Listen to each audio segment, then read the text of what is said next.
Madam President. Oh, the Majority Whip? As consent, the quorum call be suspended. Without objection. Madam President, last Friday, the New York Times reported that during the Trump administration, the Justice Department issued subpoenas involving members of Congress, their staff, family members, even a minor family member. It is highly unusual for the Justice Department to investigate members of Congress. The reason it's unusual is clear. Our founders created three separate branches of the federal government with a separation of power so that each branch could serve as a check and balance on the other, and no branch would have too much power. When the Justice Department investigates a member of Congress, typically it's for corruption charges. That's understandable, but that's not what happened here. This was an investigation into a leak of information, and the use of subpoenas to investigate members of Congress is extremely strange territory. These concerns are heightened when the President has publicly attacked those same members of Congress.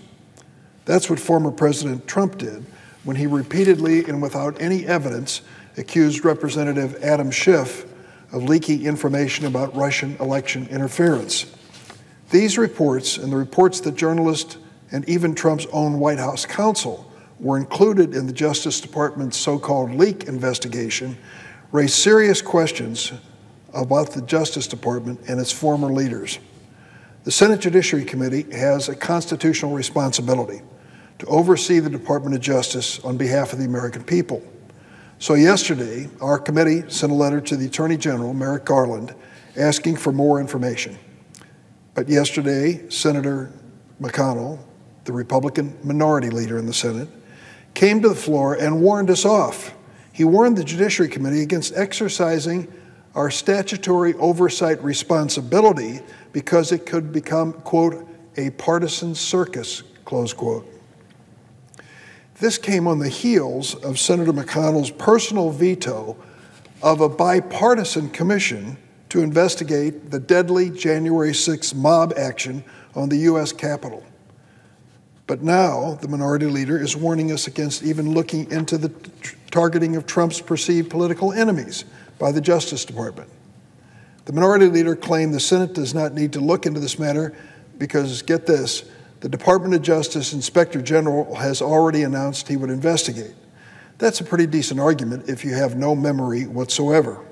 For over 13 months during the last Congress, under a Republican majority, the Senate Judiciary Committee conducted an extensive oversight investigation into the FBI opening of the Crossfire Hurricane investigation, even though the Department of Justice Inspector General had already investigated it.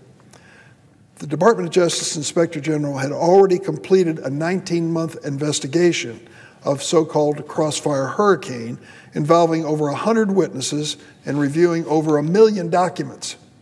That wasn't good enough for the Republican majority. They persisted in conducting the committee investigation nevertheless, even though the Inspector General's investigation concluded that Crossfire Hurricane had a proper basis and that anti-Trump bias did not affect the FBI's work on Crossfire Hurricane. Those were the very issues the Republican majority re-examined in their own investigation.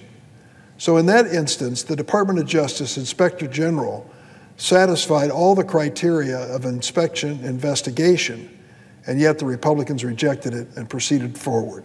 In this case, the Republican leader in the Senate is arguing that the work of the Inspector General should be enough. Quite a difference. Throughout the course of that investigation, the Senate Judiciary Committee held extensive hearings, but it wasn't enough. The Republican-led Senate Judiciary Committee was so focused on investigating a conspiracy theory about Obama that they didn't hold a single hearing on the Trump administration's Department of Justice in 4 years. If they had, maybe they would have discovered this latest revelation rather than the New York Times. Senator McConnell did not warn the Judiciary Committee that the DOJ Inspector General's investigation was sufficient or that its investigation into Crossfire Hurricane would become a partisan circus. He saw it completely differently in those days.